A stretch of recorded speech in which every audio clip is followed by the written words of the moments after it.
Imagine you are watching a movie. You get entirely lost in the plot, the laughter, the tears, the terror, the triumph. But what are you really in this theater? You are the blank screen. Let the waves of the universe arise and subside. Let birth come. Let defeat, humiliation, old age, disease, and destruction come. You gain nothing when the waves rise. You lose nothing when the waves fall. You are that pure, unchanging being. That is, I mean, it's just such a powerful framing for what we're about to do today. It really is. Welcome to this deep dive. Today, we are taking on a really comprehensive exploration of a text that has fundamentally shaped philosophical thought for millennia. Absolutely millennia. Yeah. We are unpacking a massive stack of sources focused entirely on Chapter 2 of the Bhagavad Gita. This is often referred to as Sankhya Yoga, or the Path of Doctrines. Right. And we are drawing from an incredible variety of materials to get this, multidimensional view. We have detailed contemporary lecture transcripts from Swami Sarvapriyananda of the Vedanta Society of New York. Which are fantastic, by the way. They really are. We also have an analytical, scholarly commentary document that brings in the historical interpretations of thinkers like Sri Rayaru and Sri Madhvacharya. The heavy hitters of the commentary tradition. Exactly. And to ground all this high philosophy, we also have a deeply intimate, anonymous personal reflection. Chapter 2 is essentially the foundational blueprint for the entire Gita. If you want a shortcut to understanding your own mind, your sense of duty, and the ultimate reality of existence, this deep dive is the ultimate guide. It really serves as this psychological and spiritual microcosm of the whole text. The roadmap for our discussion today follows a very deliberate progression. We're going to begin with the battlefield of the mind, the profound crisis of the warrior Arjuna. Right, where he just completely breaks down. Exactly. And from his paralysis, we move into the core teachings of Jnana Yoga, where we confront the immortal nature of the self. Then we examine the mechanics of karma yoga. The secret to acting without anxiety, basically. Yes, how to act in the world without being crushed by the anxiety of outcomes. And finally, we look at the Sthita Prajna, which is the behavioral blueprint of an enlightened person. It's a rigorous, step-by-step movement from total existential despair to, ultimate psychological liberation. I love that progression. So let's start with the setup. We all know the iconic image of Arjuna dropping his bow on his chariot in the middle of the Kurukshetra battlefield. The ultimate dramatic pause. Yeah. But what stands out in the scholarly commentary is the psychological weight of the specific titles used for him in that exact moment. He isn't just, a generic soldier experiencing battle fatigue. Not at all. The text calls him Kurukshetra. That means the one who has conquered sleep, or in a deeper metaphorical sense, the conqueror of ignorance and lethargy. He is also called Parantapa, the destroyer of enemies. These are titles of absolute supreme mastery. Right. Yet this conqueror of ignorance is completely paralyzed by it, and this destroyer of enemies flat out refuses to fight. The contrast there is entirely intentional. It highlights a universal vulnerability. You can be at the absolute peak of your professional or social competence. You can be a true Parantapa in your field and still be completely undone by a crisis of meaning. Like you have all the external success, but zero internal stability. Exactly. Arjuna hasn't lost his physical strength. He's lost his internal framework for action. He tells his charioteer, Krishna, that he would rather live by begging for alms as a wandering monk than fight. Which is a huge statement for a prince. It's massive. Yeah. And why does he say this? Because the opposing army isn't just some faceless enemy.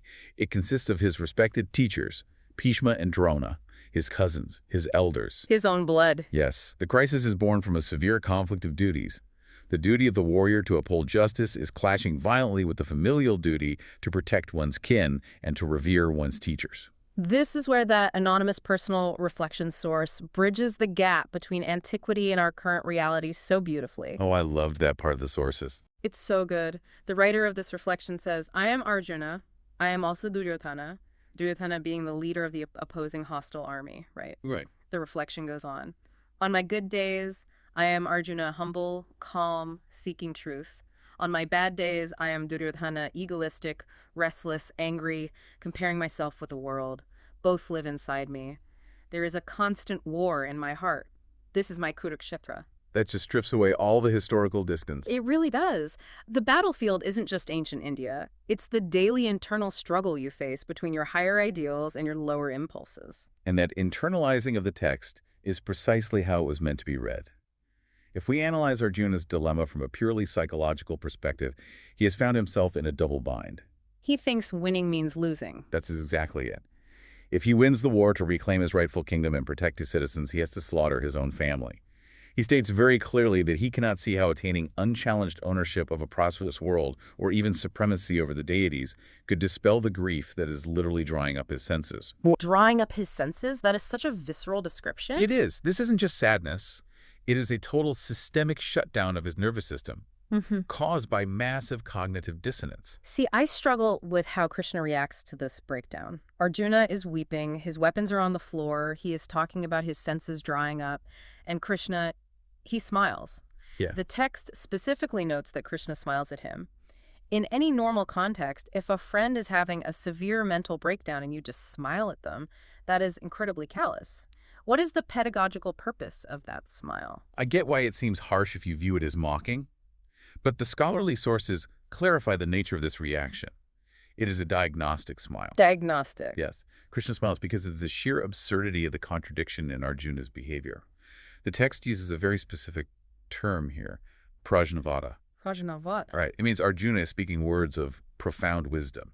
He's making these complex arguments about the ethics of war, the destruction of family traditions, the sociological impact of the battle. He sounds like a highly learned philosopher. But his actions don't match his words. Exactly. While he is speaking these words of supposed wisdom, his actions are driven entirely by raw, unexamined attachment and grief. He has the vocabulary of a wise man, but the emotional regulation of someone completely lost in the illusion. Precisely. Krishna's smile cuts through the intellectualization of the panic. People do this all the time. We use highly rational, sophisticated arguments to justify our fears and avoid doing what we know we need to do. Totally. We talk ourselves out of things using logic when it's really just fear. Yes. So Krishna essentially tells him, you mourn for those who do not need mourning, yet you speak like a wise man. The truly wise mourn neither for the living nor for the dead. The smile signals the beginning of the dismantling of Arjuna's ego-driven logic. Which forces a massive turning point in verse 7. Arjuna realizes his intellectual arguments are failing. He admits his weakness. He hits rock bottom. He does. He says his natural valor is subdued by compassion, what the text calls karpanya dosh. He calls it a weakness, a flaw, and then he does something very difficult. He surrenders. He says, I am your disciple. Please guide me. A huge shift. Why is this admission of karpanya dosh the necessary prerequisite for everything that follows? Because until you realize your current operating system is fundamentally broken, you cannot install a new one. That's a great way to put it. Karpanya dosh translates roughly to the disease of pity or weakness of heart. Notice he doesn't call it a virtue. Which is wild because in modern terms, we'd say his compassion for his family is a good thing. Right. But in the context of the Gita, this specific compassion is actually a profound ego attachment, masquerading as morality. He is attached to his family, his teachers, his grief. It's all about me and mine. Exactly. The Swami's lectures emphasize this point. Until you have the humility to admit that your life is unmanageable under your current philosophy, wisdom cannot enter. Arjuna's depression creates the crack in his ego through which the teaching can finally enter. So Arjuna has surrendered, and Krishna launches into Jnana Yoga, the path of knowledge. And he doesn't ease into it. No, he does not. He doesn't offer coping mechanisms for the anxiety. He goes straight for the foundational fear beneath all human anxiety, which is death. He introduces the core doctrine of the immortality of the soul, the Atman. Verses 11 through 25 are just a relentless hammer blow of reality. Hammer blow is right. He tells Arjuna, there was never a time when you, I, or these kings did not exist, and there will never be a time when we will cease to exist. He is forcibly separating the temporary physical vehicle from the eternal consciousness.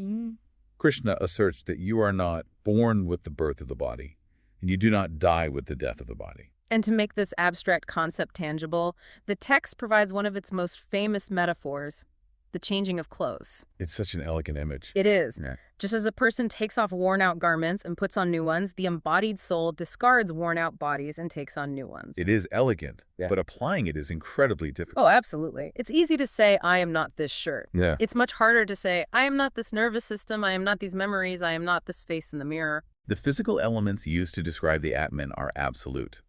The text says weapons cannot cut it, fire cannot burn it, water cannot drown it, and wind cannot dry it. It is eternal, atomic in size, and completely untouched by the physical world. It demands a complete paradigm shift. And to bring this heavy philosophy into the realm of actual human experience, Swami Sarvapriyananda shares a very poignant anecdote in his lectures. That story really grounds the philosophy. It really does. He recounts a time from his childhood when a neighbor's family was mourning the tragic, sudden death of a young boy. The loss of a child is the ultimate test of any philosophy. Unquestionably. He remembers his father sending over a volume of Swami Vivekananda's works to the grieving family, bringing them these exact verses. The claim the Gita makes in the face of such absolute, crushing finality is radical. Death is an optical illusion of the material world. But an optical illusion. Yes. The person you love is not the physical form that failed. They are the eternal consciousness that occupied it. But doesn't that risk sounding dismissive of human grief? Mm. If I lose someone I love, telling me they just changed clothes doesn't necessarily stop the pain of their absence. It's a fair point. But the sources suggest it is not meant to dismiss the psychological pain, but rather to reorient your relationship to reality. How so? The text asks us to look at the transitions within our own physical bodies that we already accept without grief. You seamlessly accept the transition from the body of a toddler to the body of a youth and then to old age. That's true. The cells in your body are entirely different from when you were 5 years old. Exactly. You don't hold a funeral for your 5-year-old body. You accept it as a continuous, necessary transition of the material form. The Gita is arguing logically. Why should the ultimate transition, discarding an entirely depleted body for a new state, be viewed as an existential tragedy rather than the natural progression of nature? That connects directly to the concept of the sixfold changes mentioned in the commentary. Right. Walk us through those. Everything physical goes through this sequence. Birth, existence, growth, modification, decay, and death. Your body, a tree, a civilization, a star, they all go through this. Everything material. Yes, but the Atman is entirely free from all six. It is the observer of the changes, not the subject of them. This brings us to verse 16, which is universally described across our sources as the philosophical bedrock of the Gita. The Sanskrit is nasato vidyata bhavo nabhavo vidyata sata. Beautifully pronounced. Thank you. Translated, it means, the unreal has no existence. The real never ceases to be. The unreal has no existence. The real never ceases to be. It sounds almost like a tautology. Right. Like, of course, the real is real and the unreal is unreal. But the implications of how they define real are massive. The implication is world-shattering. The principle is summarized in Vedanta as Atma Satam Jagat Mithya. The self is the only absolute reality, and the material world is a dependent appearance. Okay, break that down for us. In this philosophical framework, real means that which is unchanging across all periods of time, past, present, and future. If something changes, decays, and eventually disappears, it is not fundamentally real. It is a temporary manifestation. So it's an appearance. Exactly. Therefore, your body, your bank account, your relationships, the planet itself, because they are subject to change and destruction, are categorized as unreal or mithya. The only thing that is truly real is the unchanging consciousness witnessing it all. This is where we really need to dive into the different scholarly lenses provided in the sources, because centuries of brilliant minds have debated exactly how to interpret this real self and its relationship to the divine. To massive debate. We have the non-dualist view, or Advaita, heavily represented in the Swami's lectures, and the dualist view, Dvaita, championed by scholars like Sri Rayaru and Sri Madhvacharya. Let's map out the Advaita perspective first. In the Advaita interpretation, there is absolute non-separation. You are the ultimate reality. The supreme divine truth, Brahman, is not an entity sitting on a cloud managing the universe. It is the very core of your own consciousness. So there is no separation at all? None. The entire universe, with all its infinite complexity, is merely an appearance within you. To go back to the hook of this discussion, you are the blank screen. The physical world is the movie projected onto you. And the screen doesn't burn when there is a fire in the movie. It doesn't get wet when there's an ocean on the screen. That is profound. So in Advaita, there is no me and God. There is only the one reality, and my sense of being an individual person is the illusion. Exactly. But the dualist view, the Dvaita philosophy detailed in Sri Rayaru's commentary, pushes back on this completely, right? They read the exact same verses and come to a very different ontological conclusion. Yes, the dualist perspective insists on an eternal distinction between the individual soul, the Jivatma, and the Supreme Lord, the Paramatma. Okay, so they are distinct. Very distinct. Sri Rayaru's commentary argues that while the individual soul is indeed eternal, it is never destroyed. It has a different quality of eternality than the Lord. How so? The Lord has superior eternality because the Lord's form is completely transcendental and never subject to the cycles of physical birth, decay, or death. Individual souls, however, are bound to a cycle. They are forced to undergo physical birth and death as they take on material bodies due to their past karma. So in the dualist view, I am eternal, but I am dependent. I am a reflection of the divine, but I am not the entirety of the divine. Correct. In Dvaita, the Lord is the one truly independent entity in the universe. The individual soul is entirely dependent on the Lord's grace. It's fascinating how these rich traditions interpret the exact same text to find such profound yet different meanings.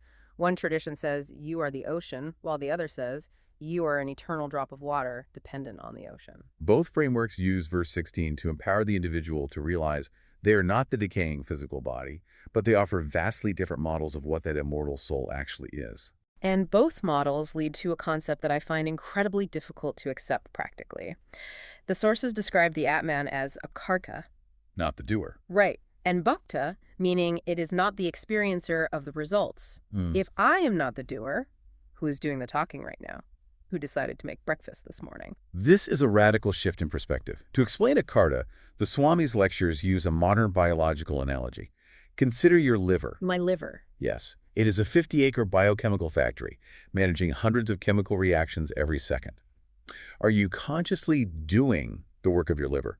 Are you managing your cellular mitosis or your immune system's response to pathogens? No. If I had to consciously run my liver, I'd be dead in minutes. It runs on autopilot. Exactly. The text argues that your entire body and mind operate on that same autopilot. Nature, or Prakriti, is doing all the acting. Nature is acting. Yes. Your nervous system, your brain processing sensory input, your physical limbs moving, they are all a complex chain of biological and psychological conditioning reacting to stimuli. It is just machinery. And what am I? You, the Atman, are the conscious awareness illuminating the machinery, but you are not the machinery itself. The gears are turning, but the light shining on the gears is not doing the turning. If I apply that logically, it feels like it leads straight to nihilism. If I am just the light shining on the gears and my body and mind are just biological machines reacting to nature, why do anything? The trap. Right. Why not just sit on the couch and let the machine wind down? Doesn't the concept of a karta destroy free will and personal responsibility?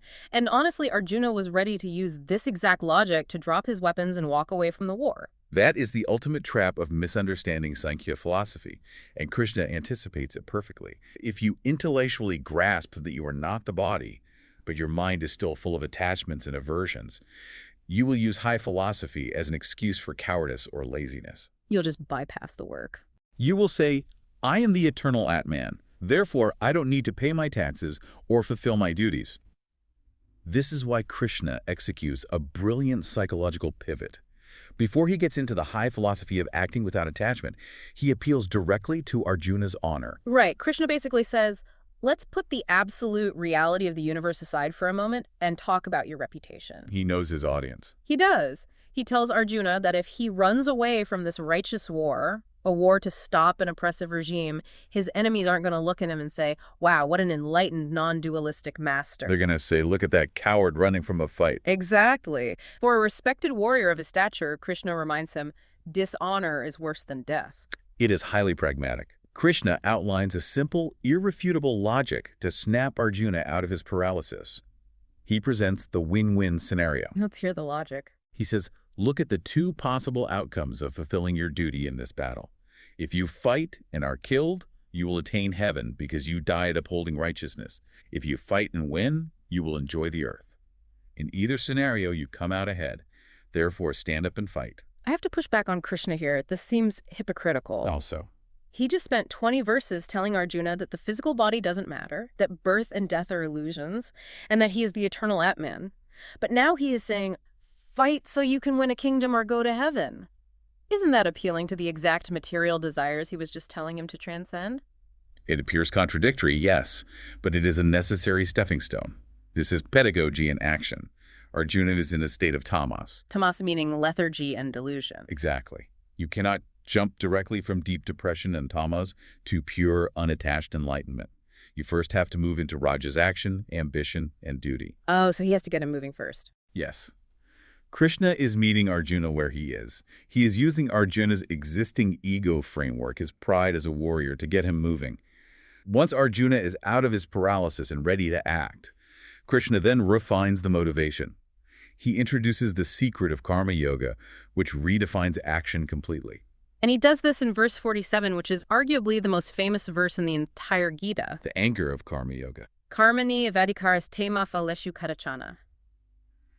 You have the right to work, but you do not have the right to the results of work. Do not work for the fruits and do not give in to inaction. Let's analyze the mechanics of this. Why act with intense effort if you are completely indifferent to the result? It seems paradoxical. Right. If I don't care if I get the promotion, why work late? The answer lies in the concept of svadharma, your inherent duty or natural inclination.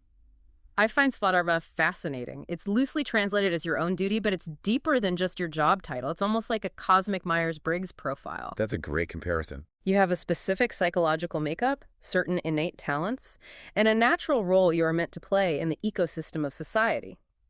Arjuna's svadharma is to be a warrior protecting the innocent.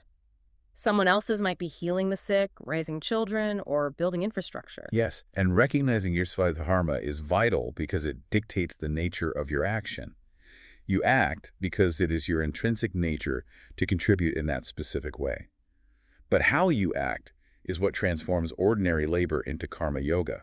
The how is everything. You don't perform your duty for a selfish reward. Not for money, not for fame, not even for the gratitude of others.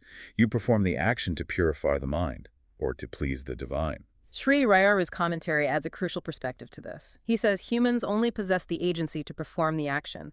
They absolutely do not possess the independent power to grant themselves the fruit of that action. That destroys the ego right there. It does. There are simply infinite variables, market conditions, weather, the actions of others, that determine the outcome. Only the Lord can grant the outcome. Fully recognizing this destroys the ego's illusion of control. It takes an immense amount of pressure off. It really does. If my only true right is to the action itself, I can pour 100% of my focus into doing a phenomenal job in the present moment and 0% of my energy into agonizing over whether it will succeed or fail in the future. I do the right thing simply because it is the right thing to do. However, the text warns that this is incredibly difficult because our default setting is transactional religion and transactional action. The Gita actually contains a sharp critique of how people use spiritual texts. This was a surprising part of the ancient text itself. It criticizes those who use the Vedas, the foundational scriptures, purely for material gain. A scripture critiquing the misuse of its own tradition. It calls out people who perform elaborate rituals or recite prayers solely to get a promotion, to buy a bigger house, or to secure a comfortable spot in heaven. It's essentially condemning the idea of using the divine as a vending machine. The sources use a specific metaphor to illustrate why this transactional approach is tragic. Using profound spiritual wisdom purely to fulfill petty material desires is like plucking a flower before it can become a fruit. Plucking a flower before it becomes a fruit, you just get the aesthetic, peripheral benefits. Exactly. You get temporary comfort or community status, but you entirely miss the ultimate goal, which is liberation from the cycle of suffering. There is another beautiful water metaphor from the sources that drives this home, comparing a well to an ocean. Imagine you have a small well in your village. It gives you enough water to drink and wash your clothes. It's useful. Sure, it serves a purpose. Now imagine a vast, infinite ocean completely flooding the land. All the tiny, limited benefits you could possibly extract from that small well are entirely encompassed and vastly surpassed by the infinite ocean. It's not even a comparison. Right. Chasing small material desires is like fighting over the well when the ocean of enlightenment and absolute peace is available. Why settle for a puddle when you are offered infinity? That realization leads Arjuna to a very practical place. He has absorbed the metaphysics of the immortal soul, and he has heard the theory of karma yoga and acting without attachment.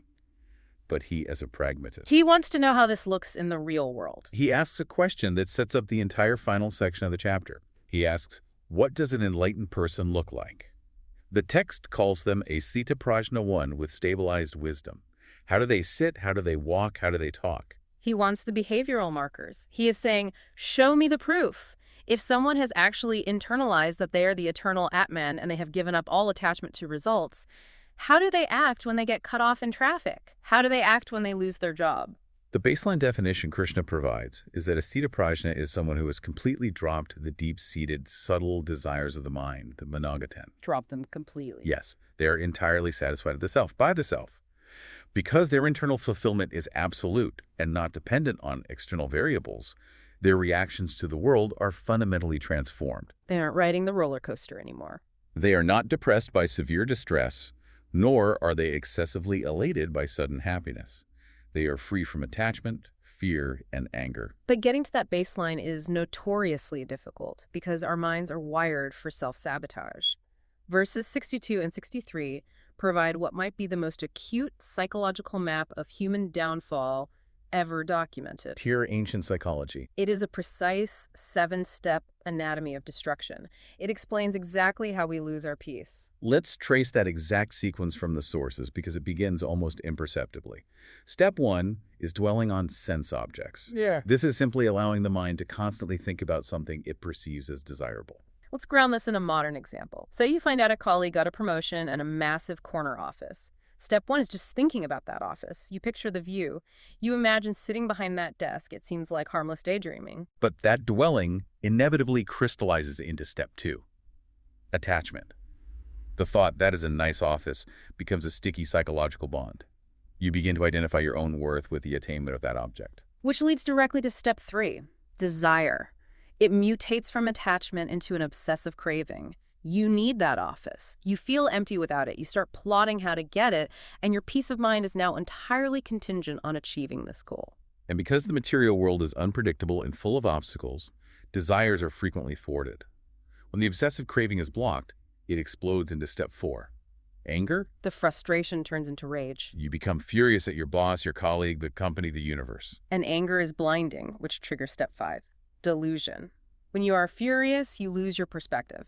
You can no longer accurately judge right from wrong. You might convince yourself that your colleague cheated or that everyone is conspiring against you. This delusion causes step 6, loss of memory. This is not clinical amnesia. It is a moral and spiritual forgetting. You forget your spiritual goals, your previous commitments to integrity, and the overarching societal norms. The anger and delusion have completely overwritten your internal compass. Which results in the fatal blow, step 7, destruction of the intellect.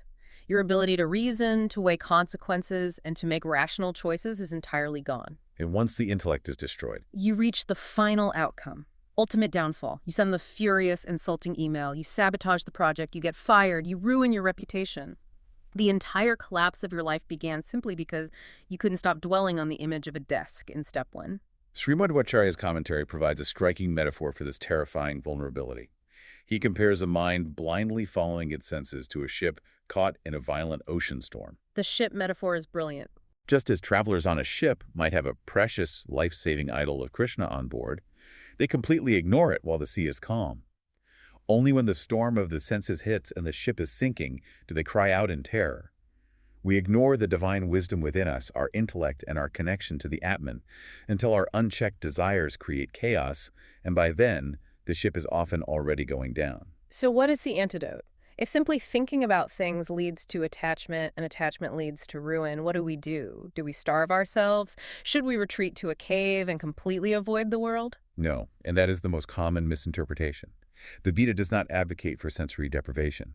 The solution it introduces is engaged detachment. You don't have to avoid the world. You must engage your senses in the world, but you must do so without attraction and repulsion. Raga and Dvesha. Exactly. Raga is the greedy grasping at what is pleasant, and Dvesha is the violent recoil from what is unpleasant. You experience the world without letting it dictate your internal state. And when you can navigate the world like that, the text says you achieve prasad.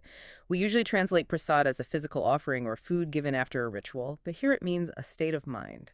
A serene, wholesome calmness and joy. Once you have this peace of mind, the sources state that the intellect becomes permanently steady and sorrow is destroyed. This profound shift in consciousness brings us to verse 69, which is one of the most poetic and seemingly paradoxical statements in the chapter. It reads, "What is night to all beings is day to the wise.